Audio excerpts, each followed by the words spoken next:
Imagine you just woke up. Before you even sit up, a thought sneaks into your mind without knocking. Why does my body know I woke up before I know? Congratulations. You've already started your day doing the most powerful thing in the world, asking a stupid question. And stupid questions are pure gold. The greatest scientists live off them. There's a trick that separates people who truly learn from people who only pretend to be learning.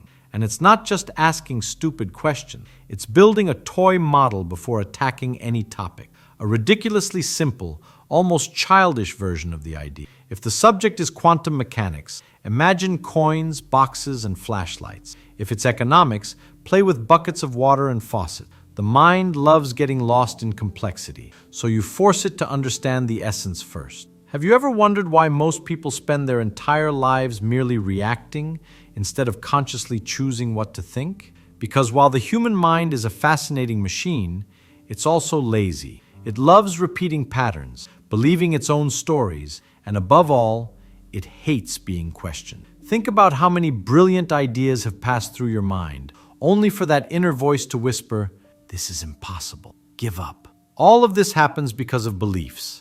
The ones you absorb without noticing when you're still small, while the world tells you what is possible and what isn't. As a child, you heard that money is hard to earn, that some people are born smart, that making mistakes is shameful. You heard that math is difficult, and your brain, which still doesn't know how to filter anything, simply records it. That's the problem. What you accept too early becomes what you defend for the rest of your life. Beliefs create the map of your world. And the most curious thing is that once this map is drawn, most people stop exploring. They walk in circles inside the same mental borders and call that reality. But the truth is, the map is not the territory. You don't live the world as it is. You live the world as you believe it is. Pay attention now. When someone tells you, "That's impossible," what they're really saying is, "That's impossible according to my mental map."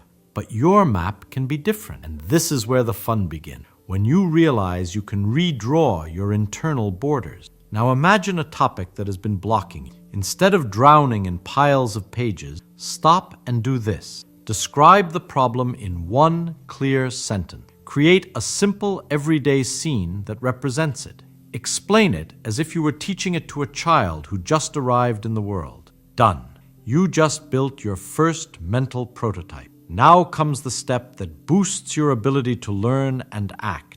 Every extra detail must ask for permission to enter your model. Ask it what role it plays, what phenomenon it explains that your prototype still doesn't, and what practical consequence it brings to your life. If it can't answer, it stays out. This radical filter saves attention, reduces noise, and accelerates your reasoning. It's personal development applied to the root of your thinking. Want to level up your mental power?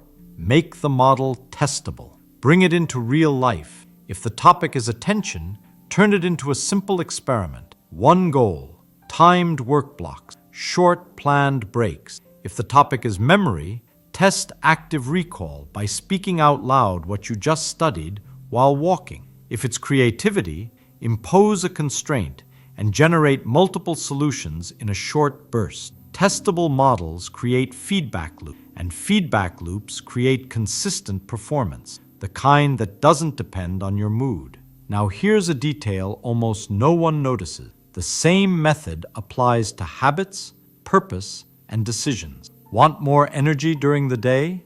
Model your day like a circuit with inputs and outputs. Which inputs energize you? Which outputs drain you? Where are the leaks? Want to make better decisions? Model each decision like a game of hypotheses and scenarios, and ask which option survives the worst plausible outcome. You're not just learning a topic, you're training your mind to think like a full-time scientist. Now let me ask you something. Are you still the kind of person who believes what others told you to believe?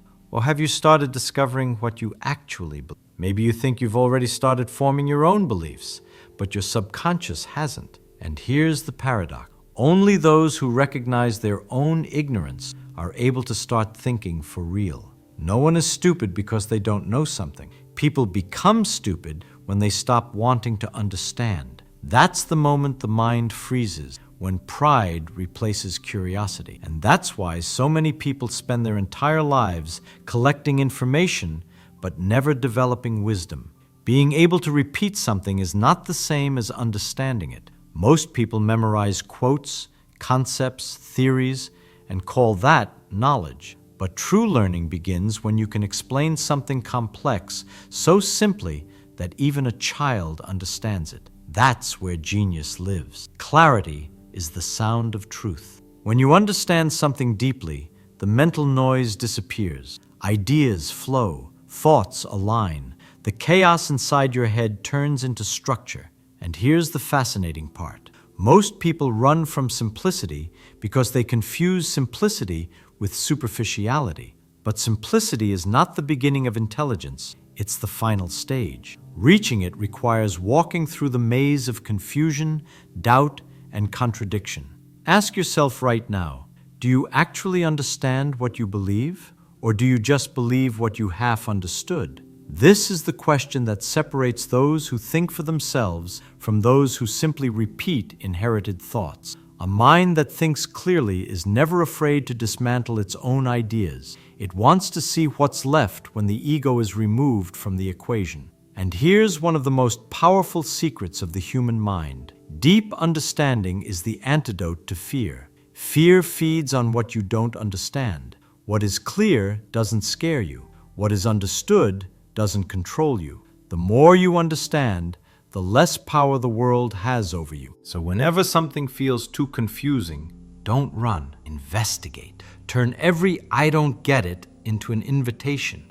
Ask, question, doubt. Because the true wise person isn't the one who collects answers. It's the one who cultivates the kind of questions that expand consciousness. Curiosity is the fuel of a free mind. It's the fire that moves people who refuse to settle for the obvious. People who look at the world and ask, why is this like this and not some other way? But curiosity lives on a dangerous border because every discovery begins as an act of mental rebellion. From childhood, you're taught to look for answers. No one teaches you how to ask better questions. And that's where intellectual mediocrity is born, when you get used to living inside other people's answers. Think carefully. Every major human breakthrough in science, in art, in philosophy began with someone daring to ask an uncomfortable question. Questions that sounded stupid, dangerous, even heretical. But that's how progress happens. When doubt wins over obedience.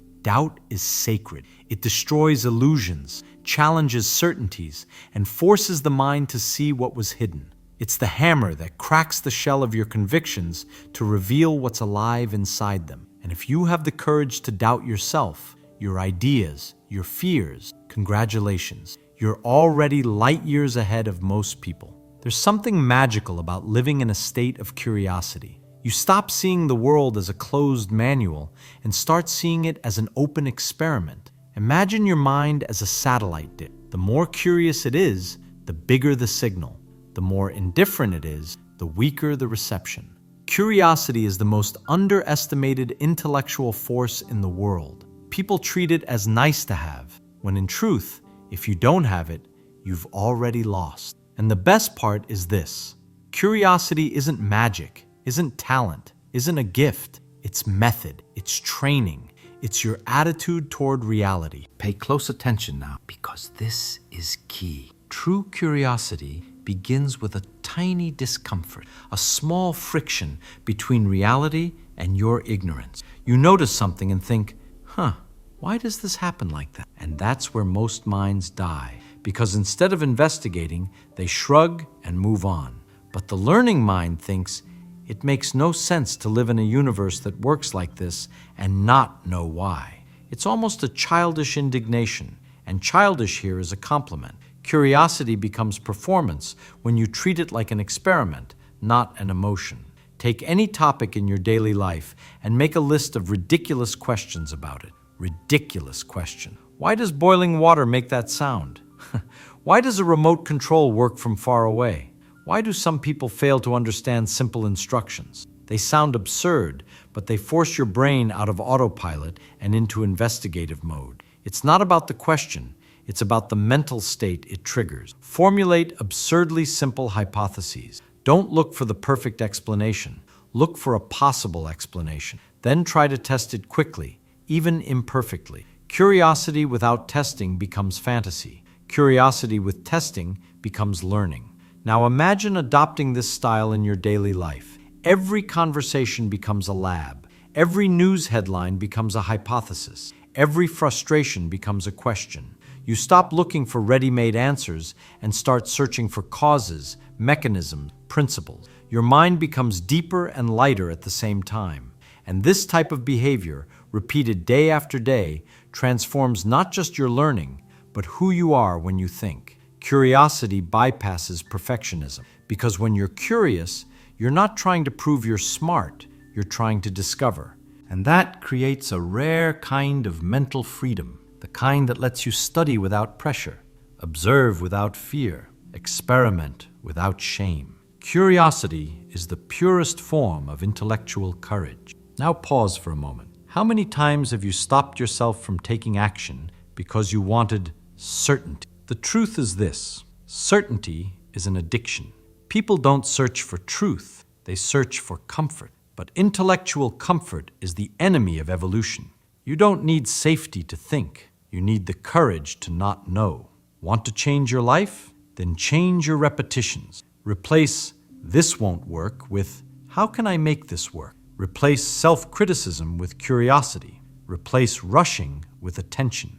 Each of these substitutions rewires real neural pathways, as if you were redrawing the electrical roots of your own mind. Your brain is a laboratory, not a library. It doesn't want you to memorize. It wants you to experiment. It's through mistakes, doubts, and attempts that the mind learns to create new combinations. You don't learn by observing, you learn by interacting. And the more emotion you attach to something, the more your brain understands that it matters. That's why we remember moments of pain or euphoria and forget neutral days. The brain records what you feel. So if you want intense learning, feel what you're learning. Don't read about fire, touch the flame.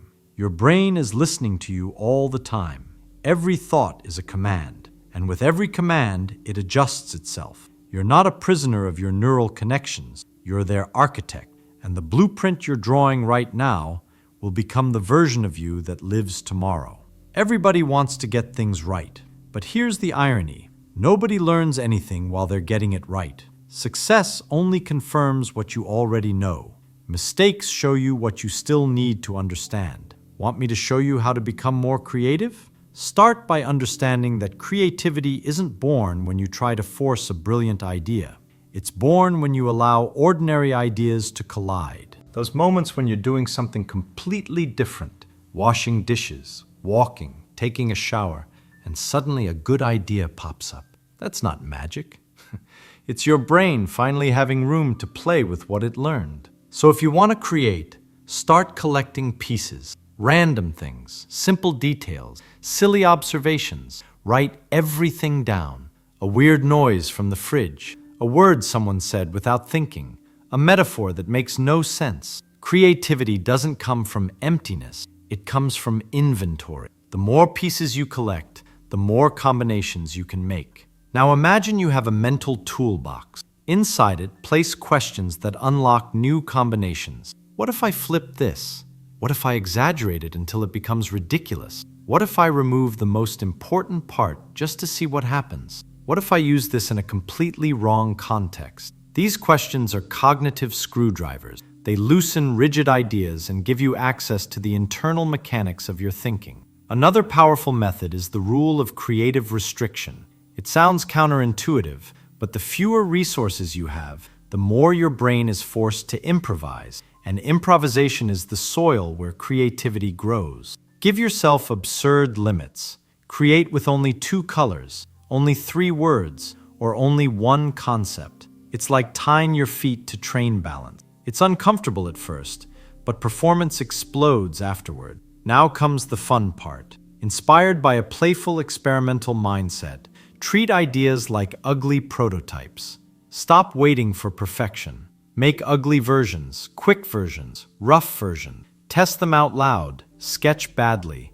mix things without elegance. Ugly prototypes mean creativity is alive. Ideas that exist only in your imagination are intellectual cemeteries. A prototype, no matter how weird, gives your brain something real to refine. And here's the most neglected truth about creativity. Creativity requires tolerance for the ridiculous. You will think stupid things. You will make bad analogies. You will imagine solutions that seem like a crime against logic. Good. That means your mind is moving. Creativity dies in the fear of looking foolish. People who are afraid to explore never discover anything. And remember this, creativity is the daughter of curiosity, and curiosity is the daughter of intellectual freedom. When you allow yourself to think without forcing perfection, the brain relaxes, and when the brain relaxes, it creates. What people call inspiration is nothing more than the late reward of a mind that spent the whole day playing with the world. Creativity is not an event, it's a way of living. Now imagine something simple that almost nobody understands. Your brain does not work for you, it works to save energy. If you want to boost your cognitive performance in a brutally effective way, you must learn active recall. When you finish a study or creation block, close the material and reconstruct out loud what you just did. Your brain doesn't improve with passive training. It improves with active recovery. This small act of reconstruction doubles your understanding, increases retention, and creates connections that never appear through reading alone. It's neuroscience with humor and zero pretension. Here's another pillar.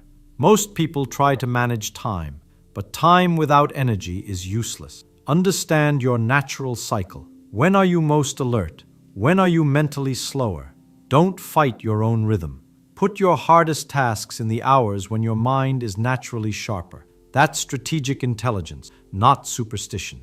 It's like launching a rocket at the exact minute when the wind helps, not hurts. Now let's talk about something almost no one does, but it transforms any ordinary brain into a reasoning machine. Complicate less, repeat better. Cognitive performance is not about knowing many things. It's about knowing a few essential things deeply. Smart repetition, spaced repetition, active repetition, divergent repetition, exploratory repetition. When you master the fundamentals, everything else falls into place. The brain loves patterns, and it rewards you when you truly understand them. And here comes the most fun and brutally true part. The brain only gets better when you put it under a little discomfort. Not emotional discomfort, cognitive discomfort. That moment when you think, I get it. That exact moment is where growth happens. Avoiding that feeling is like going to the gym and lifting only the weights you can lift while laughing. It's comfortable, but it builds nothing. So treat intellectual effort like physical training. Increase the load gradually, vary the stimulus, allow rest, and keep consistency. Your brain is plastic, adaptable, trainable. What feels impossible today becomes easy tomorrow, and becomes ordinary the day after that. Cognitive performance isn't a gift. It's the result of a training method that respects how the mind truly works, not the fantasies of instant motivation. Once you understand this, you stop asking your brain to be better and start teaching it to be better. Your brain works in cycles, not marathons. It thinks well in short bursts of high intensity, and then it needs restoration. The mistake most people make is trying to think for hours without stopping, as if productivity were something you could squeeze out with sheer willpower. It's not. Short, deep, intense sessions beat long, shallow effort every time. 30 minutes of deep focus are worth more than 3 hours of decorated distraction, falsely labeled productivity. Pay close attention now, because this is counterintuitive. Cognitive performance doesn't start when you do something hard. It starts when you reduce noise. The brain doesn't fail from lack of capacity. It fails from excess interference. It's like trying to hear beautiful music in the middle of a loud public square. Before turning up the volume, silence the square. And how do you silence the square? With deliberate focus. Ask yourself one single question before any mental work session. What do I want to exist at the end of this block of time? This tiny sentence is a cognitive laser. It aligns the brain, cuts distractions, forces clarity, and clarity is fuel for performance. A session without a question is a wasted session, like running without direction. It tires you out, but takes you nowhere. Remember, your brain does not work for you. It works to save energy. It is lazy by design. It gives you the minimum required for survival. If you want true cognitive performance, you need to negotiate with it. You need to show, through actions, not intentions, that it's worth spending more energy to think better. Now pay attention, because what comes next is one of the greatest performance levers humans have, and almost nobody uses it correctly. Everyone thinks focus is a matter of willpower, as if you needed to heroically fight the world, your phone, and your own mind. But focus isn't military discipline. Focus is engineering. When you understand this, working becomes less about enduring and more about building. Imagine your brain as an old radio. It works perfectly as long as you're tuned to the right frequency. The problem is that most people spin the dial in the dark with the volume maxed out and several stations overlapping. No one can hear anything like that. The mind doesn't fail from lack of ability. It fails from interference. So the right question is not, how do I concentrate? The right question is, how do I reduce noise? Before beginning any block of mental work, do something ridiculously simple, yet transformative. Write a single sentence. Just one. What concrete result do I want to exist at the end of this slice of time? This sentence is another cognitive laser. It cuts interference, sets boundaries, and tells your brain exactly where to aim its energy. Without this question, you enter a mental block like someone entering a dark room trying to tidy it up blindfolded. With it, you walk in, turning on the light. Now listen closely to the method. The block must be short. The human mind was not built for hours of uninterrupted focus. It was built for cycles, short bursts of deep intensity, followed by tiny recovery breaks. When you respect this, productivity doubles. When you ignore it, you end up with that fake sensation of, I worked all day, without producing anything real. Here comes the practical part. Remove interference before you start, not during, before. The brain is like a clever child. If you leave a toy in the corner of the room, it will go after it. So get it out of reach. No notifications, no random tabs, no objects screaming, touch me for 30 seconds. 30 seconds become 30 minutes before you even notice. Once that's done, enter the block with a micro action, the smallest possible. If you're going to study, read 2 lines. If you're going to create, write 1 sentence. If you're solving something complex, describe the problem in plain words. The brain hates starting, but loves continuing. The trick is to bypass inertia. Once the mind begins to roll, it does the rest on its own. And here comes the most overlooked part of all. Record your progress at the end. Just 2 lines. What did I create or understand? What is the next specific physical action? This prevents your brain from having to store loose bits.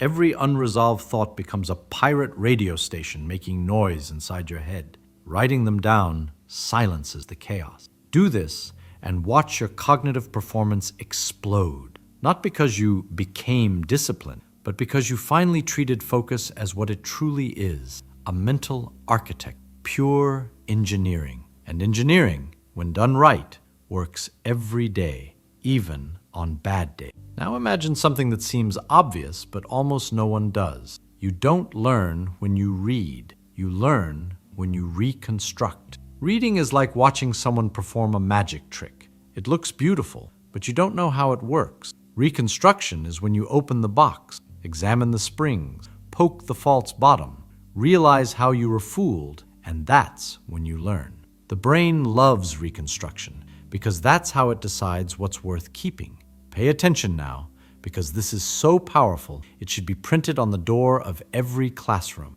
The brain does not remember what you saw. It remembers what you explain. Explaining is the act that turns information into intellectual property. It's like borrowing a concept and returning it with your signature. That's what creates permanence. This is why, instead of reviewing by reading, you should review by reconstructing out loud, walking around your house, talking to the wall. Explaining to no one is one of the fastest ways to become someone who truly understands.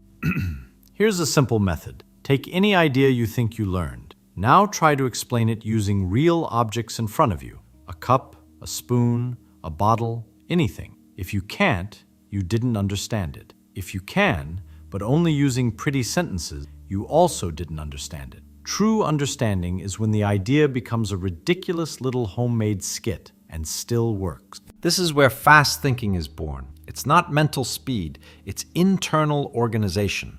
When you reconstruct ideas repeatedly, your brain builds natural shortcuts, like small paved roads between concepts that used to be far apart. And when you need to think fast, those roads are already there. It's not magic, it's preventive maintenance. Here's another powerful trick. Spaced active recall. Nothing technical. Do it like this. One day after learning something, explain it without looking. 2 days later, explain it again. A week later, one more time. Each explanation is a brick in the wall of permanence. Memory doesn't like being caressed with rereading. It likes being challenged with effort. It grows exactly in the moment of, I don't quite remember. Now imagine a simple experiment. You learned something new today. Before bed, explain it to yourself as if you were 5 years old. Tomorrow, explain it as if you had to teach someone stubborn. The day after, explain it as if you were feeling lazy. Childlike simplicity, patient teaching, and creative laziness force the brain to reorganize the idea in 3 completely different ways. 3 different arrangements in the same mental drawer create deep order. And here's something that seems small, but changes everything. Ask questions to the knowledge that survived. After reconstructing, ask, what still feels confusing? What could I not demonstrate? What part would I repeat without truly understanding? This is where the gold is. The part you can't explain is exactly the part that transforms you once you finally understand it. It's the point of friction, and friction, when used well, becomes speed. Fast thinking isn't thinking quickly, it's thinking clearly. And clear thinking is the inevitable outcome of building, breaking, and rebuilding, without fuss, without jargon, without intellectual vanity. The knowledge that stays is the one you reconstruct. The knowledge that disappears is the one you only visited. Now imagine something curious. Logical thinking doesn't come from formulas, it comes from irritation. That's right, a mild, almost childish irritation with something that doesn't make sense. Logic begins when you look at something happening and think, wait, that doesn't add up. That's the instant the brain wakes up, opens the lab door and turns on the light. The problem is that most people feel this discomfort and do what? Ignore it. Let it pass. Move on, and the mind goes back to sleep. Pay attention now. Logical thinking is the art of not ignoring small absurdities. Want to train logic every day? Ask why until reality gets uncomfortable. Not the dramatic one, but the curious one. The door jammed. Why? The elevator takes longer to go down than up. Why? Some days you wake up slower. Why? Every question is a little flashlight you shine into ignored corners of everyday life. Logic doesn't come from math. It comes from stubborn observation. Here's a brutally effective method. Make small predictions before acting. Before turning on the faucet, guess whether the water pressure will change. Before sending a message, try to predict the person's reaction. Before starting a task, estimate how long it will take. You don't need to get it right. In fact, being wrong is better, because every wrong guess is a soft electric shock to the brain saying, revise your internal models. Gradually, you get excellent at predicting, adjusting, measuring, correcting, which is exactly what logical thinking is. Now imagine a short mental experiment. You walk into a new environment. In 30 seconds, choose an object and ask, what's the cause and what's the effect here? Could be a chair, a lamp, a window. Cause and effect. That's simple. This 2-word exercise forces your mind to stop seeing the world as decoration and start seeing it as mechanism. Logical thinking is born from the habit of looking for hidden mechanisms behind ordinary things. Here's another absurdly simple exercise. Always look for the order of magnitude of things. You don't need exact numbers. Just ask, is it small, medium, or large? Fast or slow? Strong or weak? Questions like these strip away unnecessary detail and leave only structure. and logic is structure.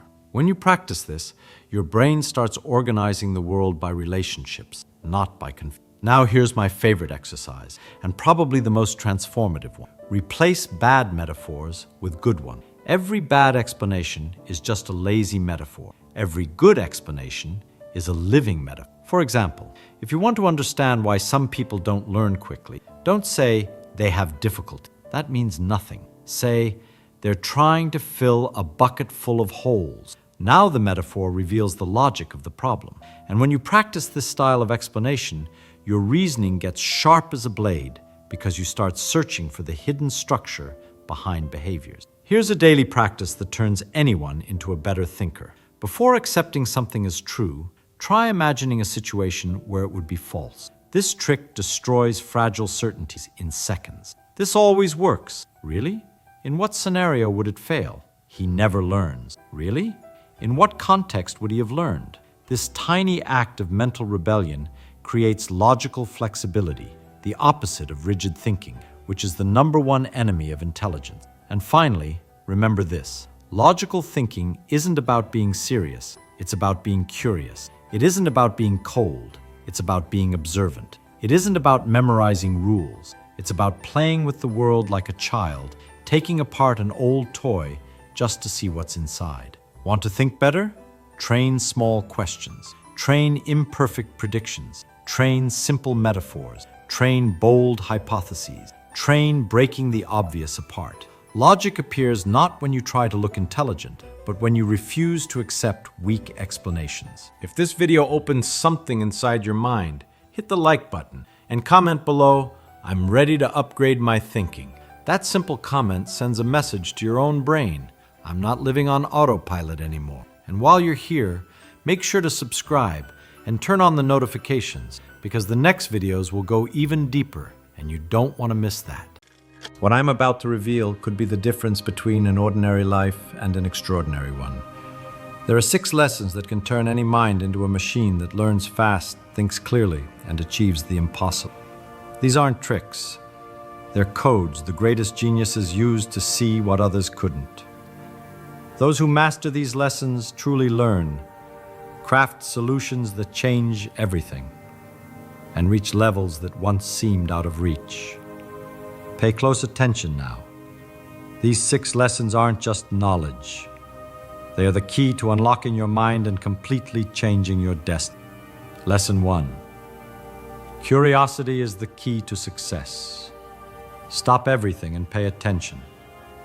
Everything you've achieved so far, from your very first words to your most important victories, was born from a single impulse: curiosity. Curiosity is the spark that has moved humanity since the beginning of history. It pulled us out of caves, helped us master fire, led us to create language, science, and technology, and even to explore space. What brought us here was curiosity, a natural talent we all carry within us, but many allow to fall asleep. Here's the key. While most people are satisfied to accept things as they are, the curious ask why. That's how Thomas Edison, standing in the dark, refused to believe the world was meant to live by candlelight and asked, "What if I could create a controlled light?" And that's how another thinker looked up at the sky and refused to accept the simple idea that time and space were fixed. He asked, "What if time could bend? What if the speed of light is the key that connects everything in the universe?" From that boldness came the theory of relativity, one of the most revolutionary discoveries in history, redefining what we thought we knew about reality. Do you see the power in this? While millions go through life repeating ready-made truths, a few dare to question.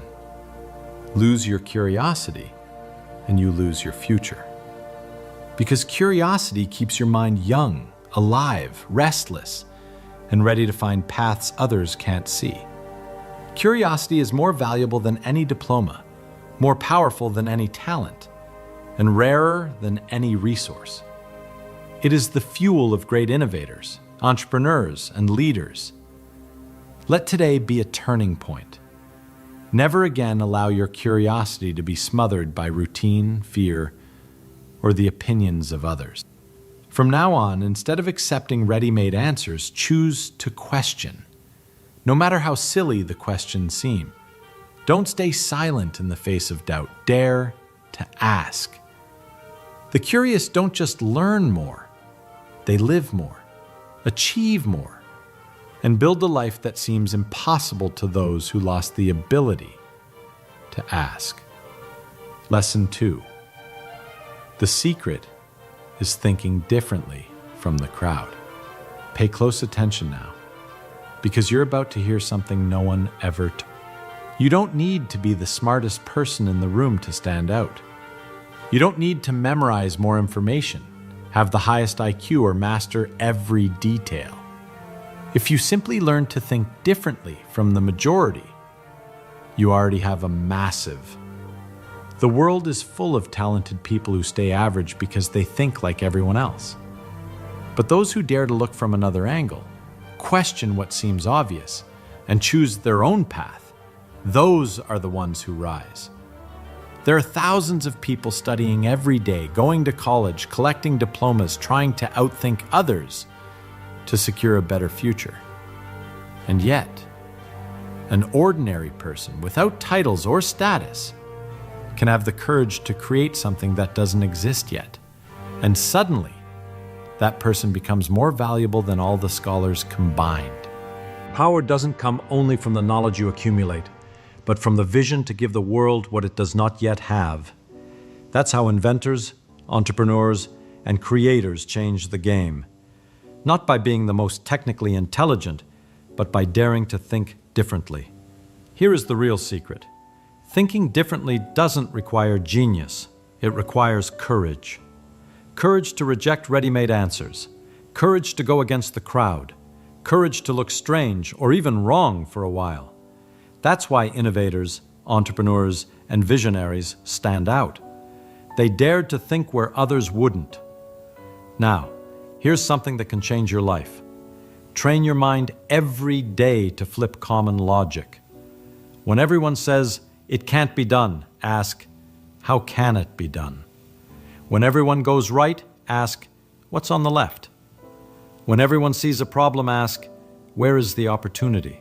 This ability, more than intelligence, more than talent, is what separates those who follow the crowd from those who create their own destiny.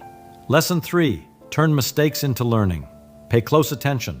A mistake is a master in disguise.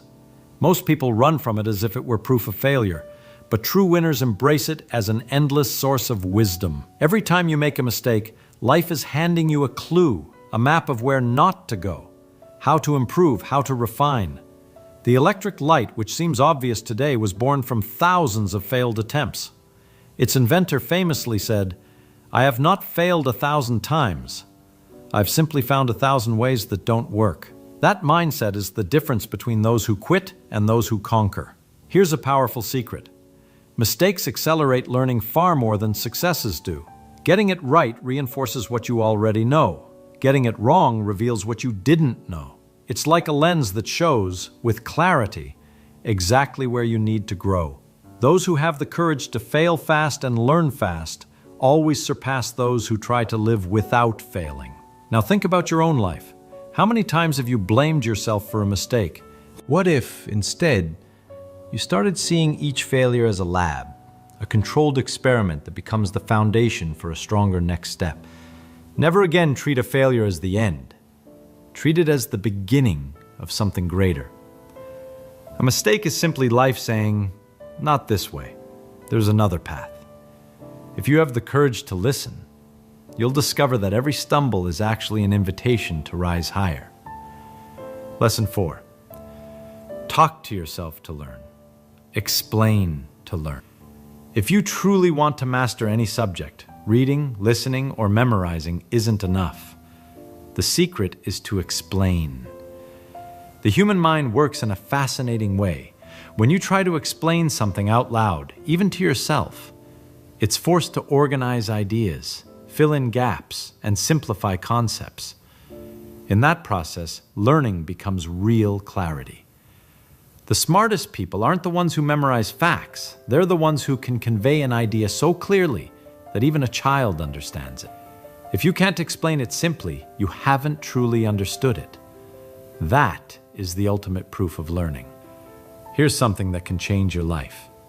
Make this a daily discipline. Whenever you learn something new, stop and explain it out loud as if you were teaching someone who has never heard of it. If clarity is missing, go back and study again until you can simplify. Do this consistently, and before long, your mind will become sharp like a blade, able to cut any confusion into pieces. While most people fool themselves into thinking they've learned because they can recite information by heart, you'll be different. Someone who understands, masters, and applies.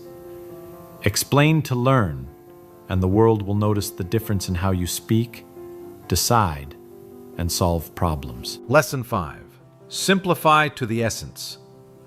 The true test of intelligence isn't to complicate, it's to simplify.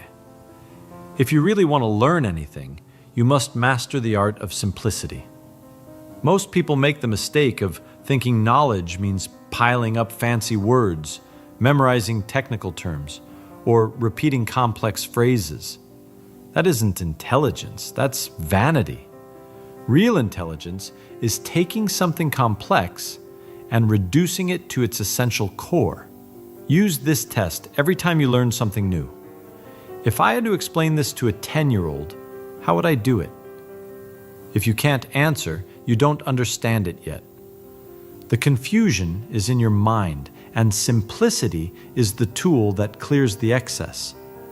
Think of history's great breakthroughs. Gravity expressed in a short formula. Evolution captured in a single idea. The best adapted survive. Even the world's biggest businesses can be described in a simple sentence. Connect people. What does this prove? When you reach the essence, you own the knowledge. Understand this. Simplifying isn't making it shallow.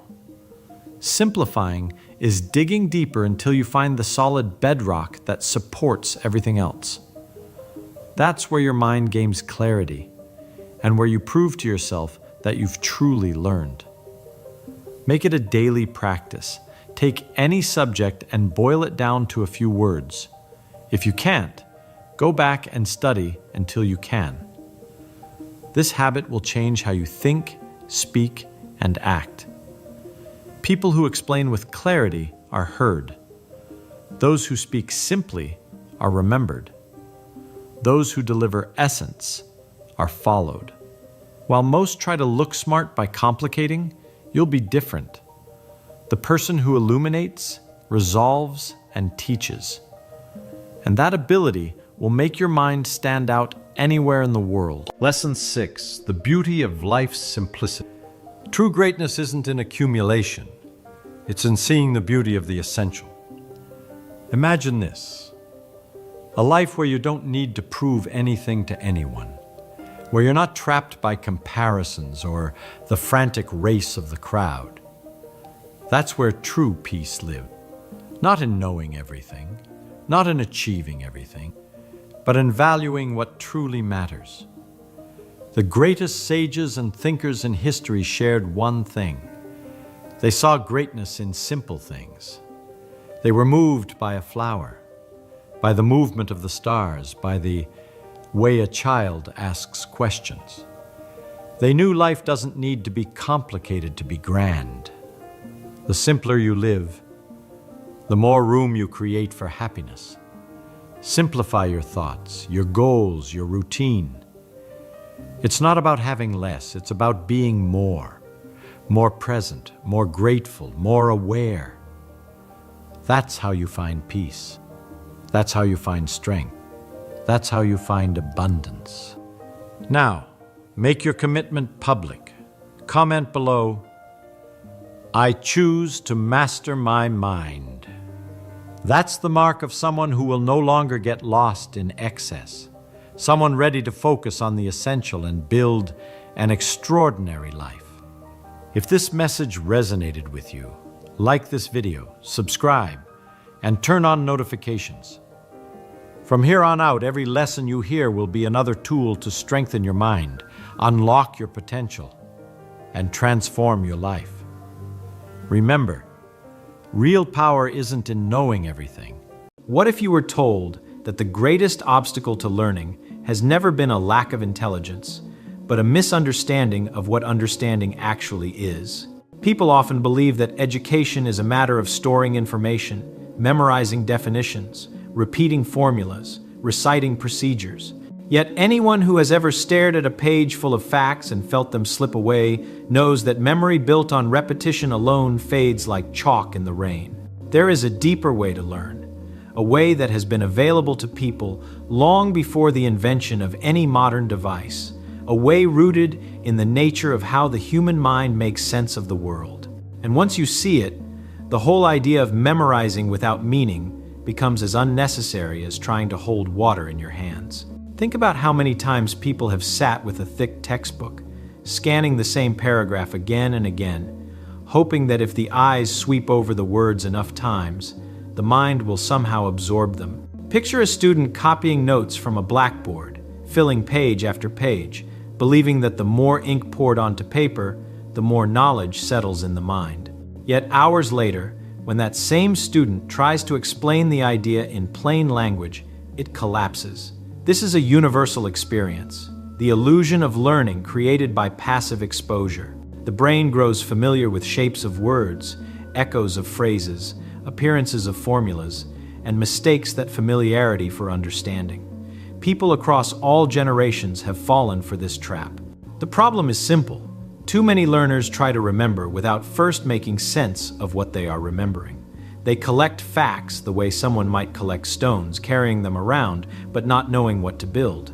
And when the test comes, or when a real situation demands genuine reasoning, the stones scatter and nothing remains. Human memory was never built to store isolated fragments easily. It was built to store structure, connections, stories, principles. The mind remembers what it understands because understanding is the natural shape of knowledge, not a pile of disconnected pieces. So what is the alternative? How do people move from memorizing words to grasping the ideas beneath them? The method has been known in classrooms, in libraries, in quiet corners, where thinkers have worked through problems using nothing more than paper, pencil, and honest curiosity. It rests on a few timeless principles that have guided learners for centuries.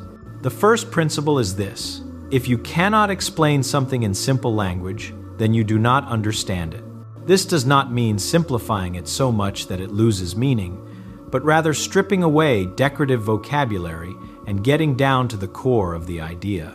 Imagine taking a complicated concept and trying to describe it to someone who has never seen it before. Not by reciting the textbook sentence, but by revealing why it works, how it works, and what problem it solves. When people try this, they immediately discover the holes in their knowledge. Those holes are not failures, they are guides. They point to the exact places where thinking must deepen. The second principle is that understanding grows by working with ideas, not just reading about them. Consider a student learning mathematics. Reading a solution from a textbook can give the impression that the reasoning is obvious, even easy. But when that same student takes a blank sheet of paper, closes the book, and tries to reproduce the reasoning step by step, the illusion fades. Suddenly, each transition demands justification. Every symbol requires meaning. The mind must construct the idea, not just observe it. It has long been known that active thinking burns the path into memory, while passive exposure merely brushes the surface. Third, people understand things better when they connect new ideas to old ones. Human memory is not a collection of drawers, but a network. New knowledge attaches itself to what is already known. Think of reading a difficult chapter in a science book. If the reader pauses after each section and asks, "How does this relate to what I already know? Does it confirm something? Does it contradict something? Does it expand something?" Then, the new idea finds a place in the existing structure. Without these connections, the idea floats alone, easy to forget because it has no anchor. A fourth timeless principle is that confusion is not a sign of weakness. It is a necessary companion of learning. People often assume that understanding should feel smooth, but the moments that feel awkward, the points where the mind strains, are exactly the points where deeper comprehension forms. Imagine working through a physics problem on paper and reaching a part that makes no sense. The immediate impulse might be to skip ahead to the solution. But if one instead stays with the confusion, breaks the problem into smaller pieces, rewrites it in their own words, draws a diagram on a blank page, or even temporarily steps aside to examine a simpler case, something begins to shift. The confusion turns into clarity. That transformation is understanding, taking shape. The fifth principle is inquiry. Not the kind of inquiry that waits for someone else to provide the answer, but the internal inquiry, where a person questions every step until the idea becomes transparent. Why is this formula shaped this way? What assumption lies behind this statement? Under what conditions would this idea fail? These questions are not signs of disrespect toward the material. They are signs of engagement. People who ask such questions force their minds to wrestle with ideas until those ideas become part of their thinking. Now, consider what lies beneath these principles. To understand is not to remember a string of words. It is to reconstruct an idea from its foundation. The brain naturally organizes information into structures, causes, effects, patterns, comparisons, models. When someone truly understands a concept, they can rebuild it from a small starting point. And because they can rebuild it, they no longer need to memorize it. The idea becomes something they can regenerate whenever needed, like a pattern that emerges naturally when the right conditions are present. This mechanism has always been present. Long before people wrote textbooks, long before blackboards hung in classrooms, long before scholars filled notebooks with equations and diagrams, humans learned by understanding patterns in the world. A farmer understanding the rhythm of seasons, a craftsman understanding the properties of materials, a navigator understanding the motion of stars. All of them relied on comprehension, not memorization. The principles of learning are older than any subject we study. When people read passively, the mind stays in a low state of engagement. It receives shapes, hears rhythms of sentences, recognizes familiar symbols, but does not test them. When the mind does not test, it does not build structure, and without structure, memory remains fragile. But when the mind digs for meaning, when it tries to explain, connect, question, and reconstruct, it becomes active. It shifts from absorbing to generating, and this shift transforms learning. Think about what really happens when someone tries to explain an idea on paper. They start writing a sentence, then pause, realizing that the next step is not as clear as it first seemed. They return to the beginning and attempt again, this time using a simpler description. Suddenly, a connection appears. This part relates to a principle learned earlier. They note the connection, and the explanation becomes clearer. This simple act of writing is a mirror for thought. It reveals not what the mind believes it knows, but what it actually knows. Now imagine applying these principles to everyday learning, using nothing more than books, paper, and the willingness to think. Picture someone reading a challenging chapter in a textbook. Instead of trying to memorize each statement, they pause after every significant idea and attempt to restate it in their own words on a blank sheet. They don't aim for elegance, they aim for clarity. If the idea resists explanation, the reader returns to the text, then back to the paper, tightening the circle of understanding. Slowly, the material becomes transparent. Or imagine a classroom where a teacher introduces a new concept. Instead of copying every word the teacher writes, students listen and then try to express the idea in the simplest language possible. They compare explanations with one another, noticing where one understanding differs from another. This process reveals the edges of confusion and points the way toward deeper clarity. Consider someone studying a scientific principle. Instead of memorizing the formula, they ask, where does this come from? What are its limits? Can I derive it on paper using basic ideas I already know? Even if the derivation is imperfect, the attempt creates meaning, and once meaning is created, memorization is no longer needed. Think of learning a difficult proof in mathematics. One could try to memorize every step, hoping that remembering them in sequence will be enough. But a far better approach is to ask, Why does the argument need this step? What is the core insight that makes the proof work? When that insight is clear, the steps fall naturally into place.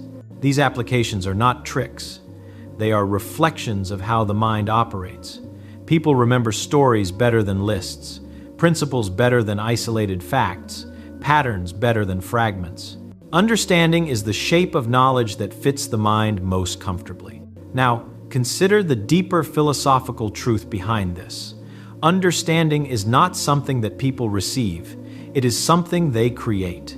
A teacher can point the way. A book can offer guidance. A blackboard can display symbols. But the actual work of forming clarity happens inside the learner's own thinking. People have always had to build knowledge themselves. No one can hand understanding to someone else like passing an object across a table. It must be constructed through active engagement. This means that learning is not a performance for others. It is not about reciting answers. It is not about impressing teachers or peers. It is an internal process, a conversation between the mind and the idea. And when the conversation becomes honest, when someone admits confusion, confronts misunderstanding, pushes for simplification, real learning begins. There is also a humbling truth. Understanding requires effort, but the effort is joyful once the process is embraced. People often avoid challenging ideas because the first encounter feels difficult. But difficulty is not a sign of inability. It is the natural friction of thought. When someone continues through that friction, the idea begins to open, revealing patterns and connections that were invisible at first. This experience is one of the most satisfying moments in learning, the moment when confusion transforms into clarity. Now imagine using these ideas to study any subject. Suppose someone reads a chapter on electricity. Instead of memorizing terms like voltage, current, and resistance, they try to picture physical analogies, perhaps water flowing through pipes or charges moving through wires. They explain these analogies on paper, refine them, find the limits of the comparison, and then revisit the formal definitions. The technical terms now float inside a structure instead of hovering alone. The memory becomes effortless. Or consider someone learning a new language. Instead of memorizing vocabulary lists, they use the words in simple sentences, connect them to familiar ideas, and construct meaning. The words become part of thought, not pieces of information to recall under pressure. Picture a student studying history. Rather than memorizing dates, they ask why certain events unfolded the way they did. What patterns connect different periods? What forces guided decisions? The narrative becomes clear, and the dates become natural reference points rather than burdens. These are examples of understanding, replacing memorization, not by eliminating memory, but by making it unnecessary to force. Memory becomes a natural consequence of comprehension. People sometimes believe that understanding is only for those with talent, while memorization is for everyone else. But this belief collapses when examined closely. Every child understands complex ideas about the world long before learning formal words. Understanding is not rare. It is the default way human beings learn. It is only later, often in formal schooling, that people fall into the habit of memorizing without meaning. When people return to the natural method, asking questions, explaining ideas, simplifying, and making connections, they rediscover the ease of learning. Not ease in the sense of no effort, but ease in the sense that effort leads somewhere, that thinking builds something lasting instead of dissolving in a matter of hours. Consider now what this means for anyone seeking mastery in any field. The key is not to gather more facts, but to illuminate the relationships between them. It is not to read faster, but to think slower. It is not to conquer more material, but to see the structure inside a small piece of it. Once the structure is clear, adding new ideas becomes simple. The mind knows where to place them. This shift in mindset transforms learning from a burden into a craft. Instead of cramming information into memory, people begin shaping it, reorganizing it, testing it. They become active participants in their own intellectual growth. And eventually, something remarkable happens. The boundaries between subjects begin to blur. A principle learned in one field suddenly illuminates a problem in another. A mathematical pattern resembles a musical rhythm. A principle of physics mirrors a concept from philosophy. This is the sign of genuine understanding. When knowledge becomes flexible, transferable, and alive. As you consider these ideas, think about how they apply to your own learning. Imagine taking a subject that once felt confusing and approaching it with this method. Instead of trying to memorize, you begin by asking, what is the fundamental idea here? How would I explain it simply? You write your explanation, find gaps, return to the material, refine your understanding, ask new questions, and gradually build a clear picture. This approach may take time, but it takes far less time than forgetting and relearning endlessly. In a world filled with distractions and shortcuts, the timeless approach remains the most reliable. Active engagement, simple explanations, honest questioning, and the courage to confront confusion. These principles worked for thinkers long before the appearance of digital tools, and they will continue to work for anyone who wants to learn deeply. As we come toward the end of this reflection, consider the final idea. Understanding is a form of freedom. When you understand something, you are no longer dependent on rote memory or external authority. You can adapt, reason, and think for yourself. You become someone who can rebuild knowledge whenever needed, not someone who must constantly fetch it. People often look for secret tricks to learning, but the real secret is older than any textbook. You must make the idea your own. You must shape it in your own words, connect it to your own knowledge, and test it with your own reasoning. No one can do this work for you, but once you commit to it, learning becomes a lifelong companion rather than a temporary struggle. So here is the invitation. Take one idea you want to master, and today, using nothing more than a blank sheet of paper, try to explain it to yourself as simply as possible. If the explanation falters, do not retreat. Use that faltering as a guide. Each gap is a doorway to clarity. Understanding begins the moment memorization ends. Use this method. Try it with one idea. Let your own mind prove its power. The word field carries a strange reputation in physics. It often sounds abstract, almost secondary, as if it were a mathematical convenience rather than something real. Objects feel tangible. Motion feels immediate. Fields can seem like an extra layer, added only after things become complicated. That impression turns out to be backwards. Fields are not an advanced decoration placed on top of physics. They are one of the main ways physics explains how the universe actually works. The puzzle appears immediately. If fields matter so much, why do they not announce themselves in everyday experience? Why does a table feel solid while a field feels invisible? The answer begins with how physics once described interactions. Early explanations focused on direct contact. One object pushed another, pulled another, collided with another. That picture works well when things touch, so it felt complete. Then nature introduced situations that refuse to fit. A magnet attracts iron without touching it. An electric charge influences another charge across empty space. Gravity acts between Earth and Moon with nothing visible in between. Something influences motion where no object seems to be present. For a long time, this influence was described as action across distance. That phrase sounded like an explanation, but it avoided the real issue. It said that something happened without saying what existed in between. Fields entered physics as a way to take that in-between seriously. A field assigns a physical condition to every location in space and time. That condition determines how an object placed there will move or respond. Instead of asking how one object reaches another, physics asks what the surrounding space is like at each point. This is the core idea.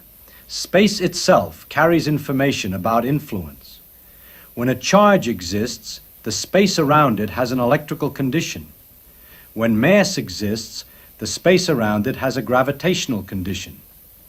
Other objects respond when they occupy those regions. This removes the need for distant objects to communicate directly. Each object interacts only with what exists locally, right where it is. Once this idea is accepted, many things suddenly fit together. Electric forces, magnetic effects, gravitational attraction, and light all find a place within the same framework. Each corresponds to a field with its own behavior, its own rules for how it changes and how it influences motion. Fields also solve a deeper issue. They allow interactions to propagate through space rather than appear instantly everywhere. Changes travel. Causes remain connected to nearby effects. Physics regains locality. At this point, the idea of empty space becomes less simple than it once seemed. Even regions with no particles still possess physical properties. Fields can exist there. They can store energy. They can influence motion. This leads naturally to a question that refuses to stay small. If fields fill space and guide how objects behave, where does reality truly reside? In the particles we see, or in the conditions of the space they move through? That question is not decorative. It determines how modern physics understands forces, motion, and even what it means for something to exist at all. That question pulls attention forward because the idea of fields only becomes solid once it is anchored to something concrete. So let's ground it. Take gravity, not as a formula, not as a law written on paper, but as something that actually happens. You release a ball and it falls. That event feels simple. The usual story says, Earth pulls the ball. End of explanation. But notice what that story hides. The ball does not touch Earth. There is empty space between them. If influence passes from Earth to the ball, it must pass through that space. Physics does not allow influence to leap over space without accounting for what happens in between. This is where the field enters, not as a metaphor, but as the thing doing the work. At the most fundamental level, a field is a physical quantity assigned to every location in space and time. Each location has a value, even if no object is present there. That value determines how an object would respond if it were placed there. That sentence is dense, so let's unpack it carefully. A field exists everywhere, not only where particles happen to be. It does not wait for an object to arrive in order to exist. It already assigns conditions to space itself. Objects respond locally to those conditions. In gravity, the mass of Earth establishes a gravitational field throughout the surrounding space. The ball does not feel Earth directly. It responds to the gravitational condition of the space it occupies at that moment. As the ball moves, it encounters different field values, and its motion changes accordingly. Nothing reaches across space. Nothing acts at a distance. Everything happens locally. This is the core mechanism. Once this idea is absorbed, many familiar effects stop feeling mysterious. Electric charges influence other charges because the space around them carries an electric field. Magnets influence iron because the space around them carries a magnetic field. Light exists because changes in electric and magnetic fields travel through space. Fields are not carriers of messages between objects. They are the environment in which objects exist. Here is where common sense begins to resist. Everyday thinking treats space as empty, passive, nothing more than a stage where events occur. Fields overturn that picture. Space itself acquires physical properties.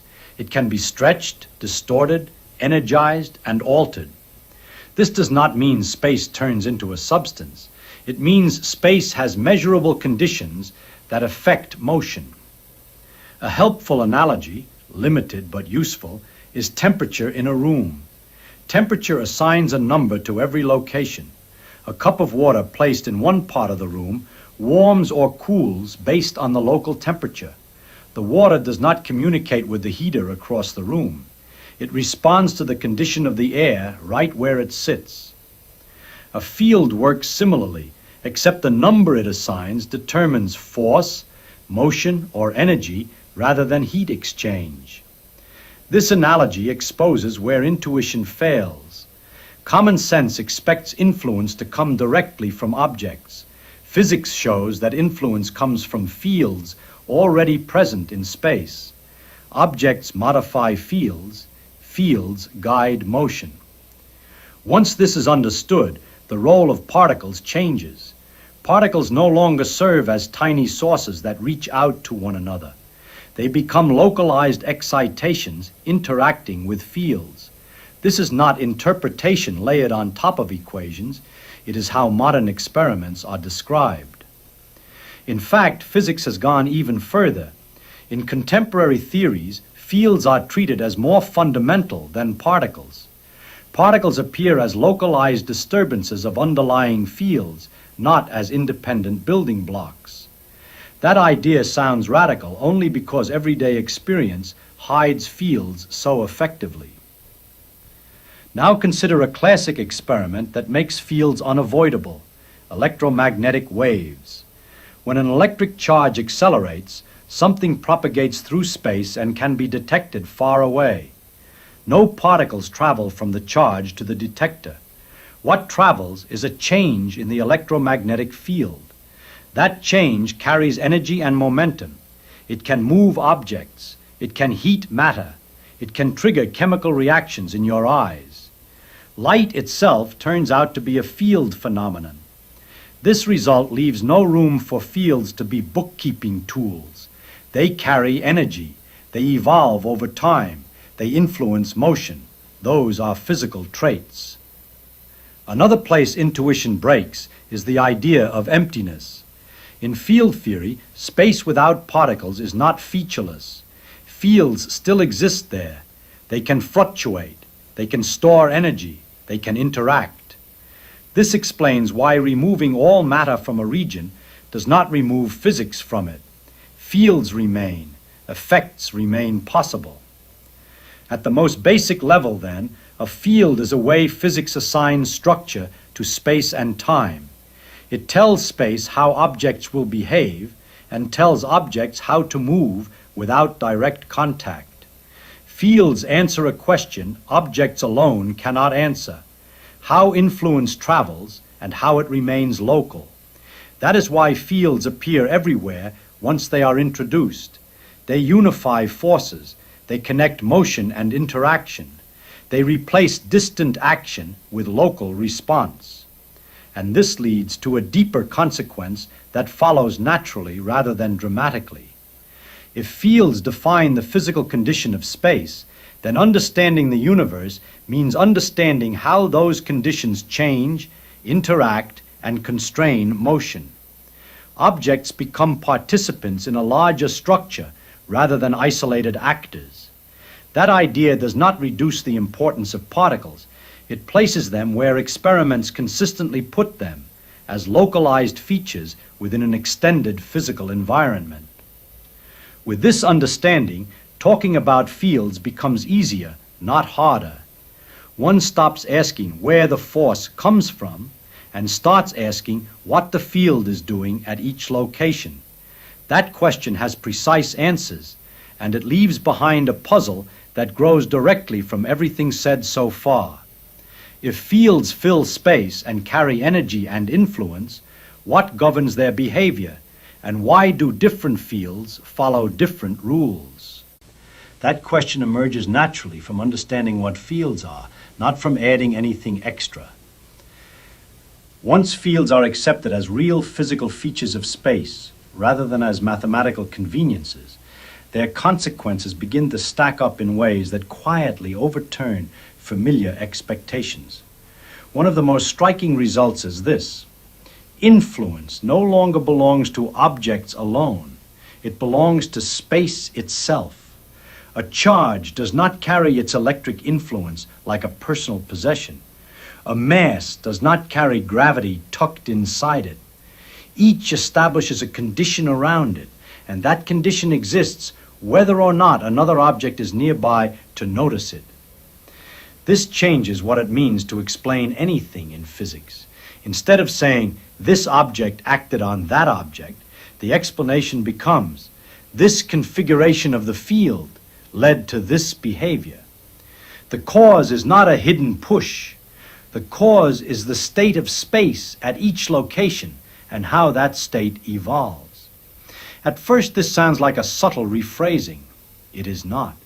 It resolves a paradox that haunted physics for centuries.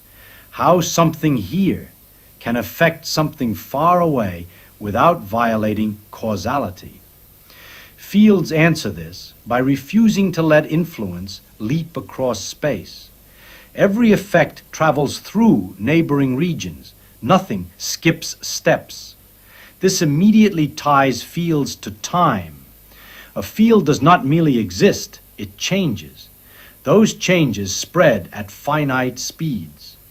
Light is the most familiar example, but it is not unique. When a mass moves, the gravitational field around it adjusts. That adjustment propagates.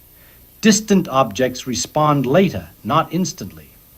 Cause and effect remain ordered because fields evolve locally. Here, intuition often stumbles.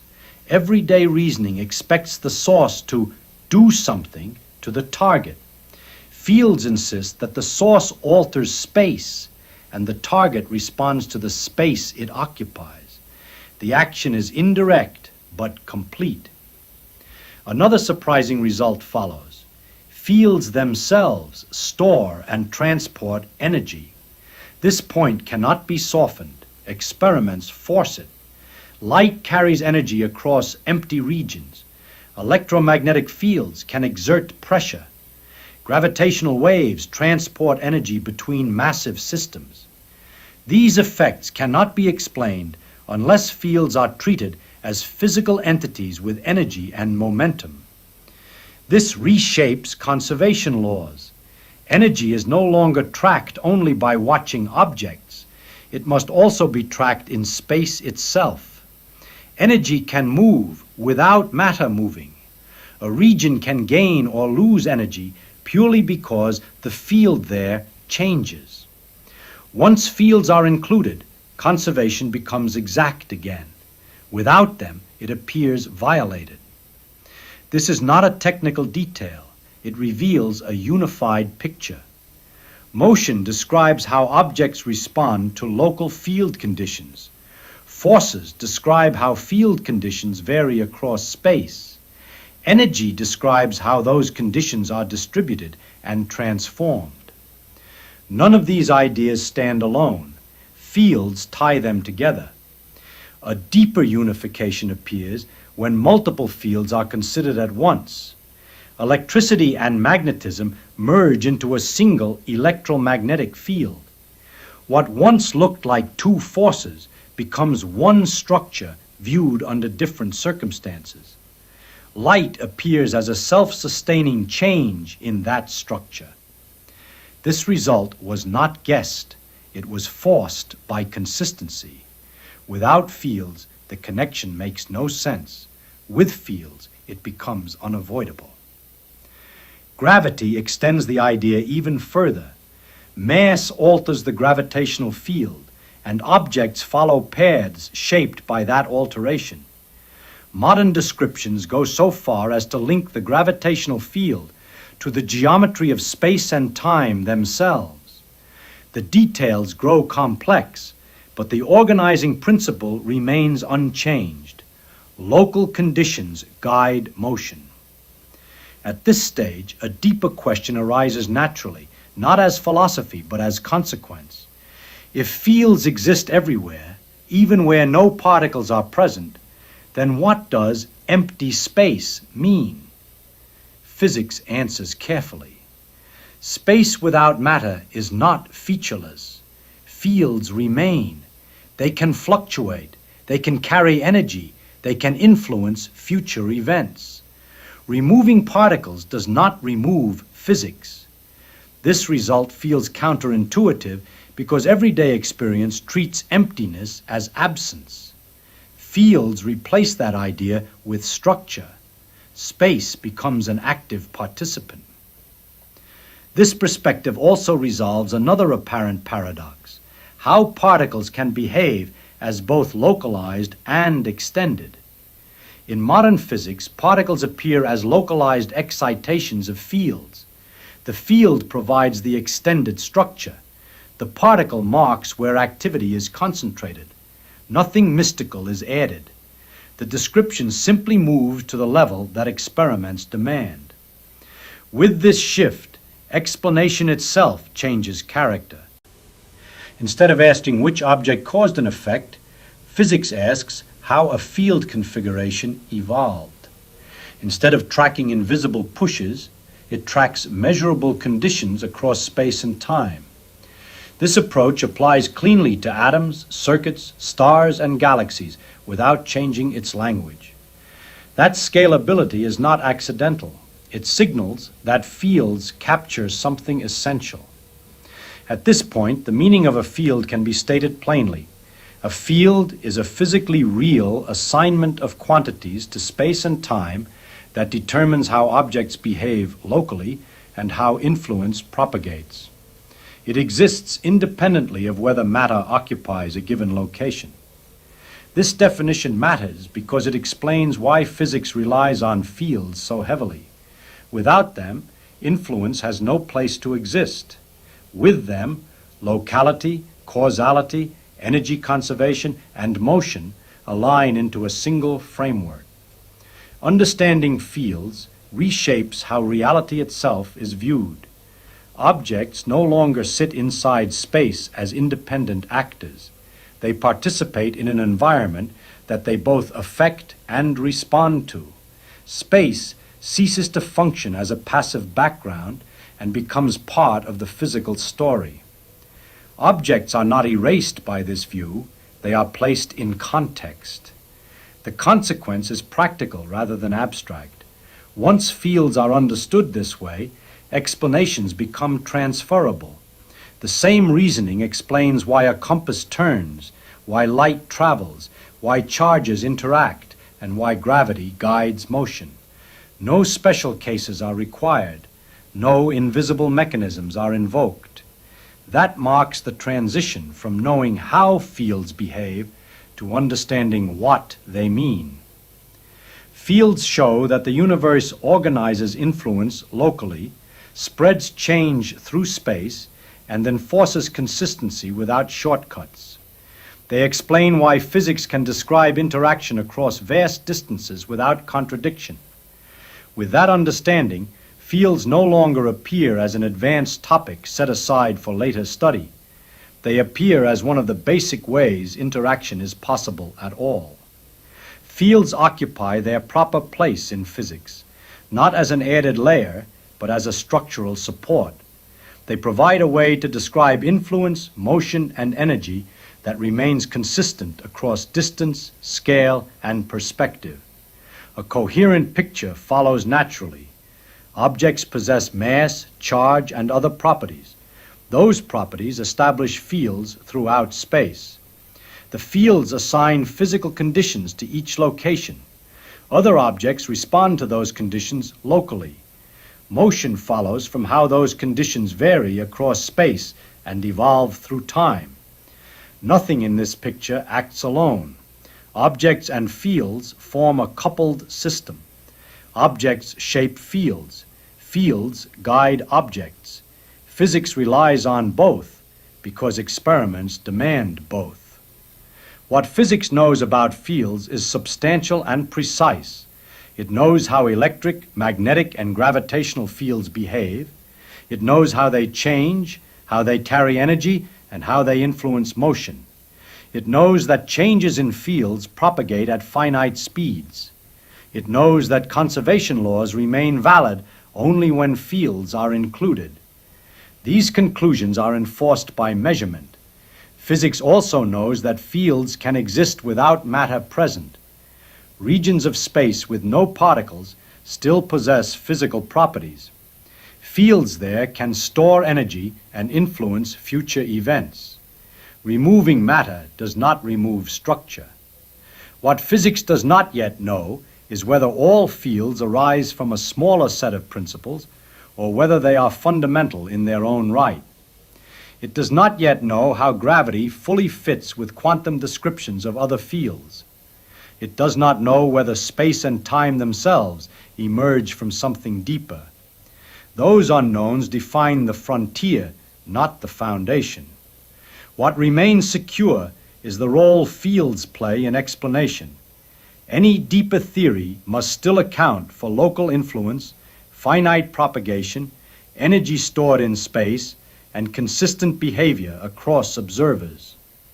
This understanding changes how familiar phenomena are interpreted. A compass turning reflects a magnetic condition at its location. Light reaching the eye is energy carried by a changing electromagnetic field. Gravity guiding planets reflects motion shaped by the surrounding gravitational field. The same reasoning applies everywhere. Explaining interaction no longer requires imagining distant objects acting directly on one another. It requires describing the field present at a location and how it changes. Fields also alter how space itself is understood. Space possesses physical conditions that matter. It participates in how motion unfolds. It stores and transfers energy. This gives space a role without turning it into a substance.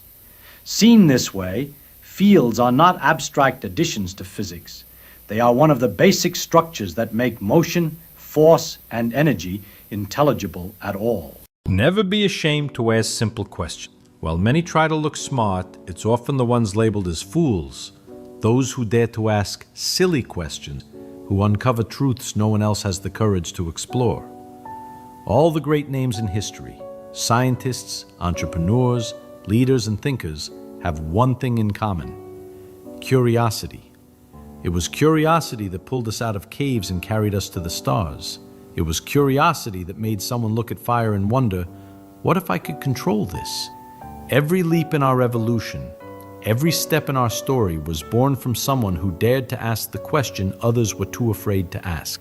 Curiosity is the greatest human talent, the silent engine that turns doubt into discovery, ignorance into knowledge, weakness into power. Now let me ask you something. How many times have you held back from asking a question because you were afraid of being judged? That shame is exactly what keeps most people trapped in mediocrity. If curiosity was strong enough to pull us out of the darkness of prehistory, to help us create language, science, technology, and even explore space, what can it do for your life today? Curiosity is like an eternal flame burning inside of us, but too many let it die out in the name of routine, rush, or the vanity of pretending to know everything. True success isn't about looking smart. It's about having the courage to admit you don't know, and the humility to put yourself in the position of a learner. Now imagine something that could change the way you see the world. Most people just keep repeating ideas, copying opinions, accepting ready-made answers without ever questioning them. It's like they're all walking in a line, staring only at the back of the person in front of them. But the curious refuse to live that way. They step out of line, raise their heads, look around and ask, is there another way? Why is everyone walking in this direction? Pay close attention now, because this is where the power of thinking differently is born. Curiosity frees you from the prison of repetition. While the crowd settles for, this is how it's always been, the curious are guided by a single question. What if it could be different? It's in this small detail that we find the great difference between those who follow and those who lead. Every successful man and woman you admire has this in common. They aren't satisfied with superficial answers. They dig deeper, investigate, explore. They have the courage not to believe the first answer, to doubt what seems obvious, to question even what looks unquestionable. Don't ever accept memorized formulas without deeply understanding why each thing works the way it does. That's the mindset that can revolutionize even what others believe to be absolute truth. The curious think differently because they dare to step out of line, and the curious prosper because they see opportunities that the conformists could never imagine. Think about this. How many fortunes were built by someone who had the courage to ask, "Why not?" when everyone else was saying, "It can't be done"? That is the power of curiosity applied to independent thinking. Those who follow the crowd only get as far as the crowd is gone. But those who think differently, guided by curiosity, carve paths no one else imagined existed. Are you ready to stop being just one more in the crowd and start seeing what others can't? Most people only see problems, obstacles, and limitations, while the curious see hidden opportunities in every detail. Pay close attention now. What sets great entrepreneurs, scientists, and leaders apart isn't just technical knowledge.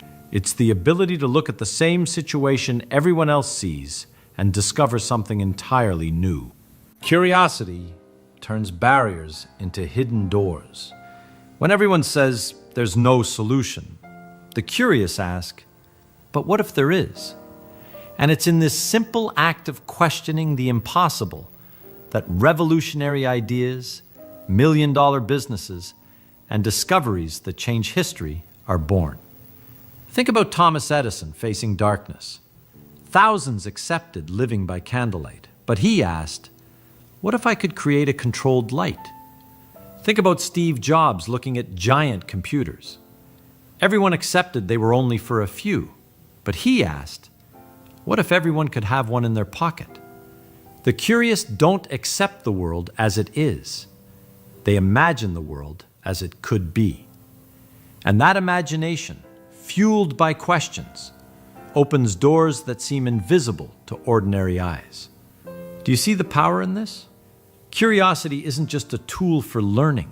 It's a lens that reveals opportunities most people ignore. That's why curious people thrive. While others complain about difficulty, they discover hidden treasures inside them. Now imagine looking at your own life. How many problems seem like insurmountable walls? But what if, instead of complaining, you asked, "What can I learn here? What opportunity is hidden inside this?" That simple shift in perspective can turn failures into springboards, losses into valuable lessons, and moments of crisis into seeds of wealth. The curious see doors where others only see walls, and those who walk through those doors reach places that only a few will ever have the courage to explore. Pay close attention now. Thinking differently from everyone else isn't a gift reserved for geniuses. It's a choice. Curiosity is the key that opens that door, but it takes courage to walk through it. Most people live trapped in repeated patterns. The same thoughts, the same explanations, the same solutions. But the curious break that cycle. They don't accept that's just the way it's always been. Instead, they dare to ask, what if it were another way? Now imagine something powerful. Everyone looks at a wall and sees only a limit. The curious one, instead of stopping, asks, what if I climb over it? What if I dig underneath? What if this wall is only an illusion? That simple mental exercise is what separates great innovators from the rest of the crowd. That's what it means to think differently. Not being content with the shell, but digging into the core. And you can train yourself to do this every single day. How? First, don't accept ready-made answers. Always ask, why is it this way? What would happen if it were the opposite? Second, question your own certainties. The most dangerous ideas are the ones you never dare to doubt. Third, simplify. If you can't explain something clearly, it means you don't truly understand it. This is the technique that allows anyone to learn quickly and even teach better than so-called experts who overcomplicate what should be simple. Do you see the power in this? Those who think like the majority get the same results as the majority, but those who think differently, guided by curiosity, discover shortcuts, create new solutions, and find hidden opportunities. The crowd runs in circles. The curious draw straight lines toward the future. And now I ask you, are you willing to abandon the safety of following the crowd, to live the freedom of thinking for yourself? If you truly want to set yourself apart, you must turn curiosity into a daily discipline. Imagine this. Every day you wake up with a flame inside you, but if you don't feed that flame, it goes out. What keeps the greats ahead isn't occasional curiosity. It's living with it as a constant habit. Ask yourself, what didn't I understand today? What question was left unanswered? What can I investigate instead of just accepting? Practicing this daily creates a sharp mind, one capable of learning 10 times faster than average. Leonardo da Vinci made this a ritual.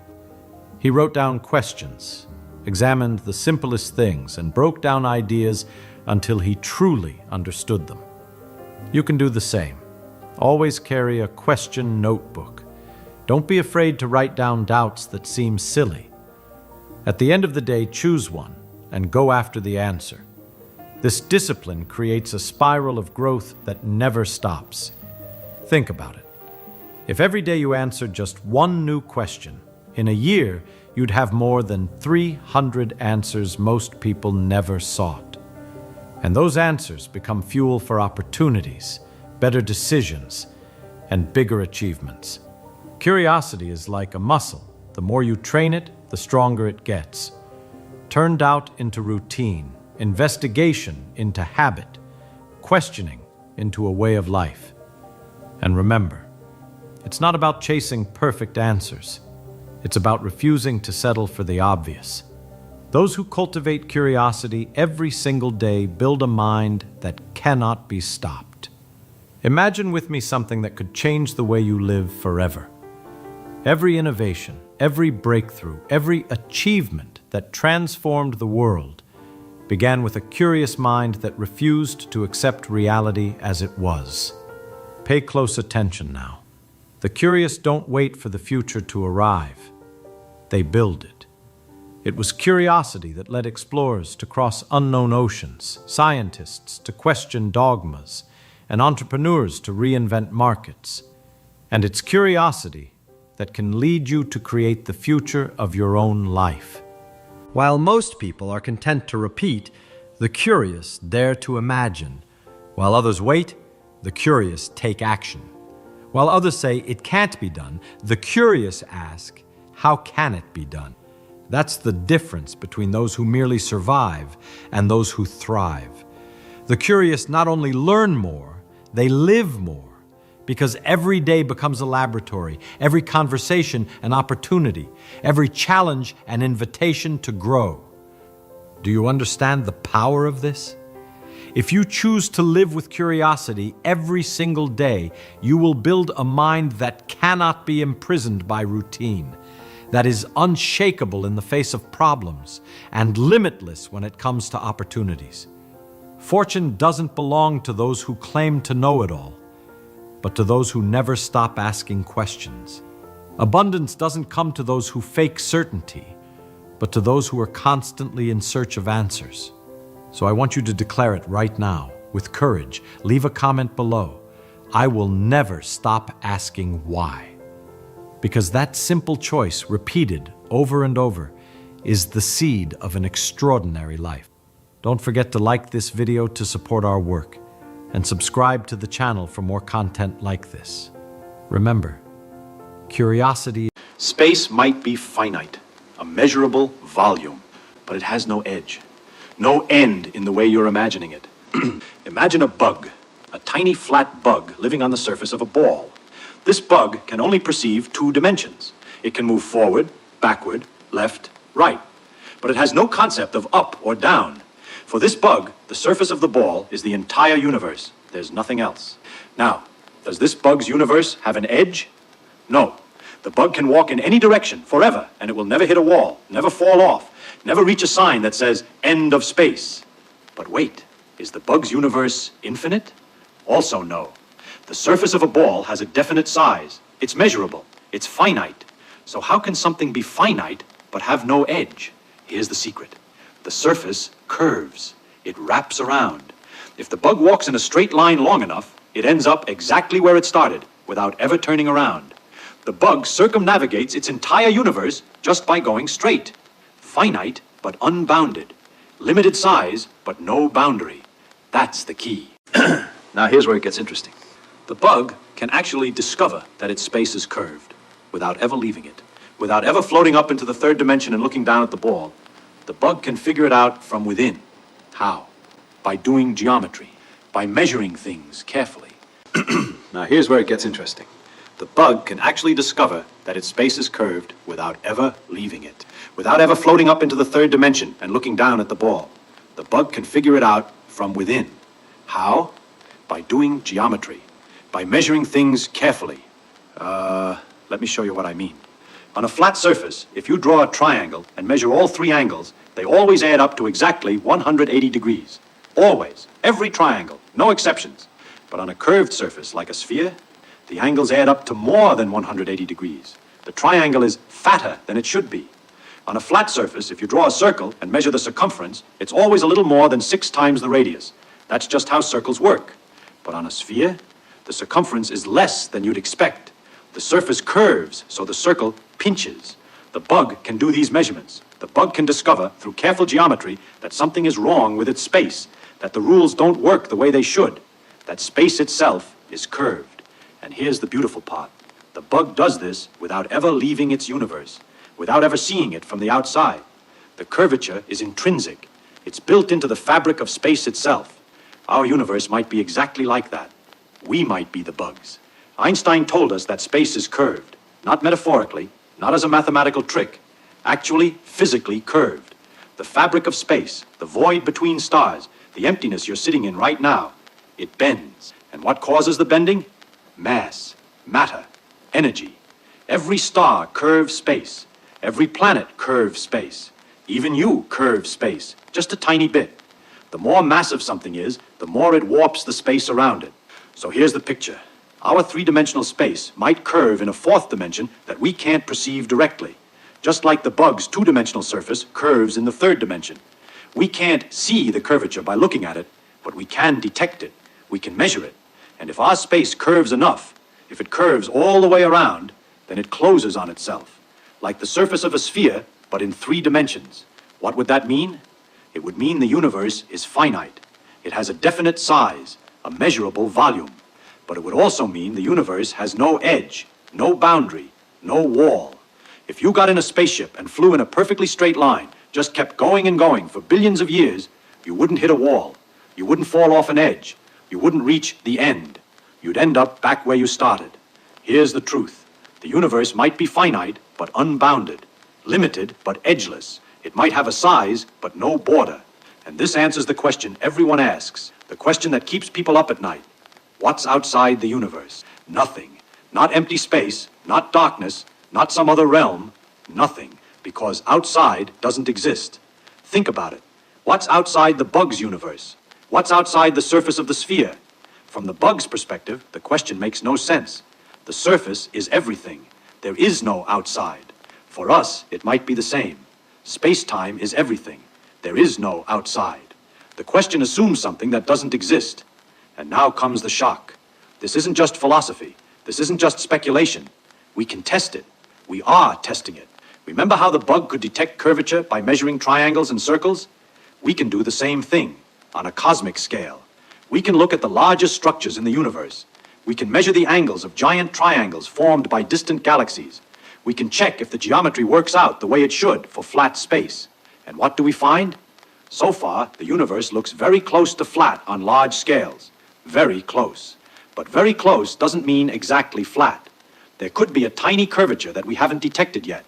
A slight curve that would only show up at scales larger than we can currently measure.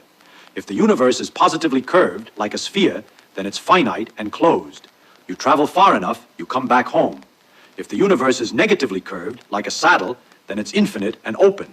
It goes on forever in every direction. If the universe is perfectly flat, then it's also infinite. Space just keeps going with no end. But here's what we know for certain. Whether the universe is finite or infinite, it doesn't have an edge. It doesn't have a wall. There's no boundary you can reach where space just stops. Either it goes on forever, or it wraps around on itself. Those are the options. Edge of the universe isn't one of them. Let me say that again, because it's important. Space doesn't end. Either it's infinite and keeps going, or it's finite and loops back. But there's no wall, no border, no end in the way your brain wants there to be. The universe is not a room. It's not a box. It's not contained inside something larger. The universe is everything, and outside is not a place. That outside might not exist. You might be wondering, okay, space is curved, but curved into what? If the bug's surface is curved in three-dimensional space, then our three-dimensional space must be curved in what? A fourth dimension? And here's where we have to be careful. We don't need a higher dimension for space to be curved. The curvature is intrinsic. It's a property of space itself, measurable from within, without reference to anything outside. Let me explain what I mean. When we say the bug's universe is curved, we're describing it from the outside. We see the ball, we see the surface wrapping around. But the bug doesn't see any of that. The bug just notices that geometry doesn't work right. Triangles are weird, circles are weird, something is off. The bug discovers curvature through measurement, not through seeing a higher dimension. We're in the same situation. We can measure the curvature of our space without needing to see it from a fourth dimension. We just do geometry on large scales and check if the results match flat geometry or not. Here's the key. Curvature is not about bending into something. Curvature is about geometry being different than expected. That's the definition. A curved space is a space where the rules of flat geometry don't apply. So stop trying to visualize the universe as a balloon floating in some larger space. That image is misleading. There's no larger space. There's just our space, with its own intrinsic geometry, which might be curved. Now, let's talk about something else. Because curvature isn't the only strange thing about space. Einstein told us something even more remarkable. Space and time are connected. They're woven together into a single fabric called space-time. And when we talk about the curvature of the universe, we're really talking about the curvature of space-time. This matters because it changes everything. Here's an example. You probably know that time passes at different rates depending on where you are. A clock on a mountain runs slightly faster than a clock in a valley. A clock on a speeding airplane runs slightly slower than a clock on the ground. These aren't mechanical errors. These aren't problems with the clocks. Time itself runs at different rates in different places. And why? Because of curvature. Mass curves space-time. And when space-time is curved, time flows differently in different locations.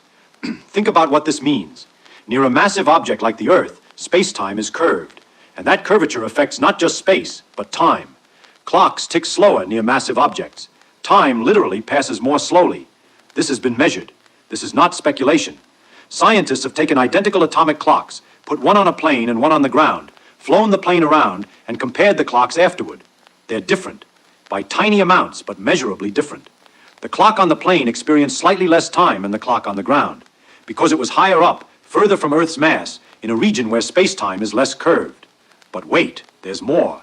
This curvature of space-time isn't just an interesting fact, it's the explanation for gravity. You were probably taught that gravity is a force, that the Earth pulls on you, that there's some invisible rope connecting you to the planet, yanking you downward. But that's not what's happening. Here's the truth. You're not being pulled down. You're following the natural path through curved space-time. Let me try to make this intuitive. Imagine you're in a spaceship, far from any planet or star. No gravity. You're floating. Now the spaceship starts accelerating. It fires its engines and speeds up. What happens to you? You get pressed against the back of the ship. You feel weight. You feel exactly like you would if you were standing on a planet. Einstein realized something profound. There's no way to tell the difference. If you're in a closed box and you feel weight, you cannot determine whether you're on a planet being pulled by gravity or in a spaceship that's accelerating. The experiences are identical. This is called the principle of equivalence, and it's the foundation of everything. Here's why it matters. If acceleration and gravity feel the same, then maybe they are the same. Maybe gravity isn't a force at all. Maybe what we call gravity is actually the effect of curved space-time. Think about it this way. When you drop a ball, it falls. You think gravity is pulling it down, but actually, the ball is just following a straight line through curved space-time. That sounds crazy, right? How can falling be a straight line? Because in curved space-time, straight lines look curved from our perspective. The ball is taking the most natural path through space-time, the shortest path, the path that any free object would follow. We call these paths geodesics, and in flat space-time, geodesics are straight lines. But in curved space-time, geodesics look curved to us. They look like orbits, like falling, like the motion we associate with gravity. So the Earth isn't pulling you down. The Earth is curving the space-time around it. And you, by existing in that curved space-time, naturally move toward the Earth, not because of a force, but because of geometry. Now watch this. This explains something that puzzled scientists for centuries. Why do all objects fall at the same rate? A feather and a hammer in a vacuum hit the ground at the same time. Why? If gravity were a force, you'd expect heavier objects to experience more pull. But they also have more inertia, more resistance to acceleration. And these two effects exactly cancel. It seems like a coincidence, but in the curved space-time picture, it's not a coincidence at all. Objects aren't being pulled, they're following geodesics, and the geodesic doesn't care what the object is made of. A feather and a hammer follow the same curved path through space-time because the path is determined by the geometry, not by the object. Here's the secret. Gravity is not a force. Gravity is geometry. The curvature of space-time is what we experience as gravity. And this brings us back to the question of the universe. If mass curves space-time and the universe is full of mass, then the universe is full of curvature. Every star, every galaxy, every particle of matter contributes to the overall curvature of space-time. The total amount of matter and energy in the universe determines its overall shape, its geometry, whether it's curved like a sphere or curved like a saddle or perfectly flat. And that geometry determines the fate of the universe. If there's enough mass, space curves positively. The universe is closed. It's finite. And if you wait long enough, it might even collapse back on itself. A big crunch. If there's not enough mass, space curves negatively. The universe is open. It's infinite. It expands forever, getting colder and emptier. If there's exactly the right amount of mass, space is flat. The universe is infinite. It expands forever, but just barely, right on the edge between collapse and eternal expansion. Which one is our universe? We've measured it. We've looked at the cosmic background radiation, the leftover glow from the Big Bang. We've studied the distribution of galaxies. We've calculated the total mass and energy. And the answer is, our universe is very close to flat, remarkably close. So close that it's almost suspicious. But very close to flat leaves room for mystery. There could be a tiny curvature we haven't detected. And even if it is perfectly flat, the question remains, why? Why this particular geometry and not some other? Here's what we know for sure. Space is curved. Mass causes curvature. The geometry of the universe depends on what's in it. And that geometry determines whether the universe is finite or infinite, whether it has a shape that closes on itself or extends forever. The universe is not a fixed stage where things happen. The universe is a dynamic fabric that bends and warps and shapes itself according to its contents. And we're part of that fabric. We curve it, and it curves us. So let's bring this all together, because we've covered a lot of ground, and I want to make sure the picture is clear. Space is curved. The universe might be finite, but without edges. There's no outside. Gravity isn't a force, but geometry. Mass tells space-time how to curve, and curved space-time tells mass how to move. But there's one more thing we need to talk about, and it's the hardest part of all. Our intuition is wrong. Completely, fundamentally, hopelessly wrong about all of this, and that's okay. Here's why your brain struggles with these ideas. You evolved on a small planet, moving at slow speeds, experiencing weak gravity. Your ancestors needed to throw spears at animals, find ripe fruit, avoid predators. They did not need to understand the curvature of space-time. So your brain built a model of reality that works for everyday life. A model where space is flat, where time flows at the same rate everywhere, where things fall because they're pulled by invisible forces, where everything is contained inside something larger. That model is wrong, but it works well enough for surviving on Earth, so evolution kept it. The problem comes when you try to think about the cosmos, when you try to imagine the shape of the universe, when you ask questions like, what's outside? Your brain uses its everyday model and gets nonsense answers. Here's the truth. The universe is not required to make sense to your intuition. The universe is required to be consistent with itself. And it is. The mathematics works. The predictions match observations. The theory holds together. It just doesn't feel right. And that's your problem, not the universe's problem. Now, let me address something that might be bothering you. If the universe could be finite and without edges, if it curves back on itself, what does that actually mean for us? What difference does it make? Well, here's one way to think about it. Imagine you're an astronaut. You get in the most advanced spaceship ever built. You pick a direction and you start flying. Perfectly straight, no turns, just forward forever. In an infinite universe, you fly forever and never return. Every moment takes you somewhere new. Space goes on without end. But in a finite, curved universe, something strange happens. After billions of years of travel, the stars start to look familiar. The galaxies seem like ones you've passed before. And eventually, you arrive back at Earth, right where you started. You circumnavigated the universe without ever turning around, just by going straight. That's what it means for space to be curved and closed. Straight lines become loops. Forward forever becomes back to the beginning. Now, practically speaking, this doesn't matter much for our daily lives. The universe is so large that even if it's finite, it's far too big for us to ever circumnavigate. We'll never build a ship fast enough or live long enough to complete the journey. But conceptually, it changes everything. It means the universe doesn't need an outside. It doesn't need a container. It doesn't need edges or walls or boundaries. It can be complete in itself, self-contained. Everything that exists, existing within a structure that loops back and closes. Here's the key. The question, what's outside the universe, assumes a certain kind of universe. It assumes space is like a room, contained inside something larger. But if space curves back on itself, that assumption is wrong. There is no outside. The question dissolves. It's not that we don't know the answer. It's that the question doesn't apply. You know what? People hate this answer. They really do.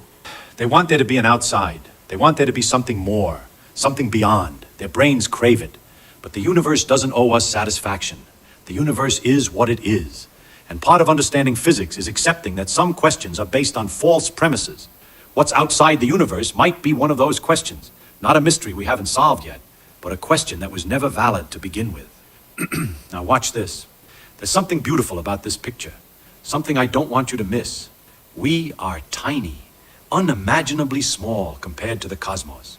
We live on a speck of dust, orbiting an ordinary star in an ordinary galaxy among hundreds of billions of galaxies. And yet, we figured this out. We, the bugs on the surface, discovered that our space is curved. We measured the geometry. We tested the predictions. We built a theory that explains gravity as curvature and describes the shape of the universe itself. We can't see the curvature directly. We can't float up into a higher dimension and look down. But we deduced it through mathematics, through careful measurement, through the power of human thought. That's remarkable. That's genuinely miraculous. That creatures made of atoms can understand the fabric of space-time. That we can ask, what is the shape of everything, and actually make progress toward an answer. Let me leave you with something to think about. We don't know for certain if the universe is finite or infinite. We don't know if it curves back on itself or extends forever. The measurements are close to flat, but close isn't certain. What we do know is that the universe is far stranger than our intuition suggests. The space bends, time stretches, geometry depends on what's in it. The cosmos might be a closed loop with no outside, or an infinite expanse with no end. Either way, there's no wall, no edge, no boundary where space stops and something else begins. The universe is infinite with an end, or finite without edges, or infinite without edges, but never, never a box with walls. Here's the deepest part. When you look up at the night sky, you're not looking at objects scattered inside a giant room. You're looking at matter embedded in curved space-time. Every star, every galaxy is part of the fabric, and the fabric shapes itself around its contents. The universe isn't a container holding things. The universe is the things, and the space between them, woven together, curving and flowing and existing as one unified structure.